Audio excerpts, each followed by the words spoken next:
पेड़ गुनगुना रहा था। एक अजीब सी एनर्जी उसमें पल्स कर रही थी। दो भाई वीर और आहान उसके सामने खड़े थे। यह कोई आम पेड़ नहीं था। उन्हें यह महसूस हो रहा था। वे जानते थे यह हमें बुला रहा है। वीर फुसफुसाया, उसका हाथ खुरदुरी छाल पर। सुन पा रहे हो? आहान, जो कि ज्यादातर शांत रहता था, उसे भी कंपी महसूस हुई। हाँ, पर यह क्या कह रहा है? पेड़ कराह उठा। उनके दिमाग में इमेजेस फ्लैश हुए। एक सिंबल, एक घड़ी, एक आदमी समय में जमा हुआ। परछाई से एक आदमी निकला। मार्केश, उनका दुश्मन। तुम्हें यह नहीं देखना था। मार्केश फुंफकारा। कुछ सीक्रेट्स दबे रहना ही बेहतर है।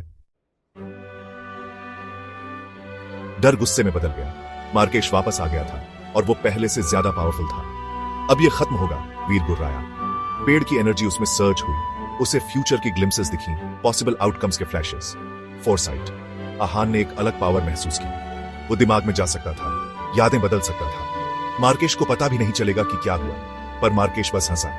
मूर्खो, तुम सिर्फ मेरे से नहीं लड़ रहे। मेरा भाई मार्केश भाई टाइम को कंट्रोल करता है। हवा में दरार पड़ी। एक और आदमी प्रकट हुआ। मार्केश भाई। उसकी आंखें अजीब सी लाइट से चमक रही थीं। उनके आसपास सब कुछ जम गया, सिवाय वीर और आहान के। भागो! वीर चिल्लाया। वे एक मेज में थे, पर कोई आम मेज नहीं। टाइम उनके चारों ओर मुड़ रहा था।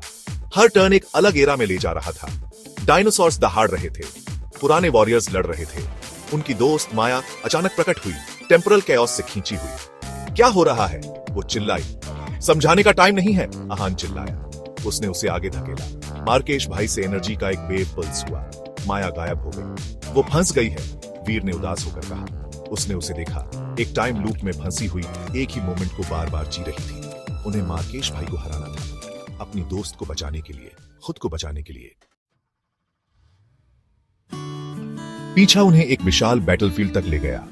खून से लाल आसमान के नीचे एंशिएंट आर्मीज लड़ रही थीं। यही था द फाइनल स्टैंड। मार्केश भाई विजयी खड़ा था। तुम मुझे हरा नहीं सकते। टाइम मेरी मर्जी के मुताबिक चलता है। वीर ने अपनी फोरसाइट पर फोकस किया। उसने एक रास्ता देखा, एक रिस्की, इम्पॉसिबल रास्ता, पर यही उनका एकमात्र चांस था। आहान, ट्रस्ट मी, वीर ने कहा। उसने एक प्लान फुसफुसाया। एक प्लान अपने पावर्स को एक साथ यूज करने का, टाइम को ही मोड़ने का। वे लड़े। हवा एनर्जी से क्रैकल हुई। आहान ने मार्केश भाई की मेमोरीज मैनिपुलेट की, एक ओपनिंग क्रिएट की। वीर ने मोमेंट को सीज किया, टाइम को बस स्ट्राइक करने के लिए फ्रीज कर दिया। एक आखिरी दहाड़ के साथ मार्केश भाई हार गया। टाइम अनफ्रीज हुआ।